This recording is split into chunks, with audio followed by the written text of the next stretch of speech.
প্রশ্ন ফাঁস মহাপাপ, অবশেষে স্বীকারোক্তি প্রধানমন্ত্রী নরেন্দ্র মোদীর। ৩রা মে থেকে ২১শে জুলাই, ২.৫ মাস সময় কেটে গিয়েছে। নিট পরীক্ষার প্রশ্নপত্র ফাঁস নিয়ে একটি শব্দ উচ্চারণ করেননি প্রধানমন্ত্রী। অবশেষে দিল্লি ও দেশের রাজ্যে রাজ্যে ককরোচ জনতা পার্টি এবং যুব সমাজের আন্দোলনের আগুনের আঁচে শেষ পর্যন্ত নরেন্দ্র মোদীকে মুখ খুলতেই হলো।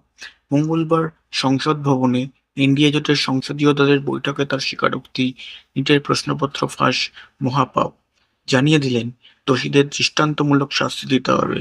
সর্বভারতীয় মেডিকেল কোর্সের এই প্রবেশিকা পরীক্ষার আয়োজক, প্রশ্নপত্র গঠন এবং পরীক্ষা পর্ব পরিচালনার সবটাই করে কেন্দ্রীয় শিক্ষা মন্ত্রকের অধীন ন্যাশনাল টেস্টিং এজেন্সি, সংক্ষেপে এনটিএ। ফলে প্রশ্নপত্র ফাঁসের দায়ও তাদের হওয়া উচিত।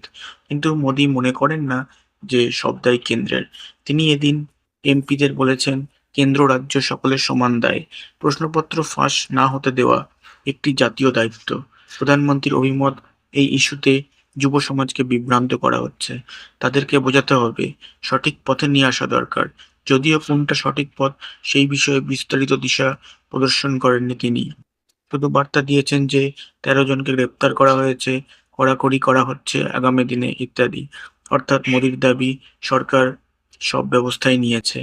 নিটের প্রশ্নপত্র ফাঁস হয়েছে এপ্রিল মাসের শেষ সপ্তাহে। ওই কেলেঙ্কারি প্রকাশ্যে আসে গত ৩রা মে, পরীক্ষাটি হয়ে যাওয়ার কয়েকদিনের মধ্যেই। গত ১২ই মে এনটিএ ঘোষণা করে নিট পরীক্ষা বাতিল করা হচ্ছে। গোটা দেশে আলোড়ন ওঠে। একদিকে শুরু হয় প্রবল সরকার বিরোধী আক্রমণ, অন্যদিকে চরম হতাশায় নিমজ্জিত হয়ে একের পর এক পরীক্ষার্থীর আত্মহত্যার ঘটনা সামনে আসে। কেন্দ্রীয় শিক্ষামন্ত্রী ধর্মেন্দ্র প্রধানের পদত্যাগের দাবিতে রাতারাতি অনলাইন হয়ে যায় ক্যাম্পেইনের মাধ্যমে তৈরি হয়ে যায় যুব সমাজের এক প্ল্যাটফর্ম, ককরোচ জনতা পার্টি। ১ মাসের বেশি সময় ধরে তারা দিল্লির যন্তর মন্তরে আন্দোলন করছে। সোনাম ওয়াংচুক সহ একঝাঁক বিক্ষোভকারী লাগাতার অনশন করেছেন। দেশজুড়ে ক্ষোভ ও উদ্বেগ তৈরি হয়েছে। তা সত্ত্বেও এ ব্যাপারে মোদির কোনো মন্তব্যই শোনা যায়নি। ২.৫ মাস পর আকস্মিক এই মুখ খোলার কারণ যে সোমবার দিল্লি তথা দেশে কাঁপন ধরানো তীব্র আন্দোলনের ধাক্কা, সেটা নিয়ে সংশয় নেই। সেই কারণে এতদিন পর মুখ খুলে মোদি আরও বললেন, আমাদের যুব সমাজের বিশ্বাস জয় করতে হবে। তো এই ছিল লেটেস্ট আপডেট। ভিডিওটি ভালো লাগলে লাইক করবেন, বন্ধুদের সাথে শেয়ার করবেন, চ্যানেলটি সাবস্ক্রাইব করতে ভুলবেন না। দেখা হচ্ছে পরের ভিডিওতে। ধন্যবাদ।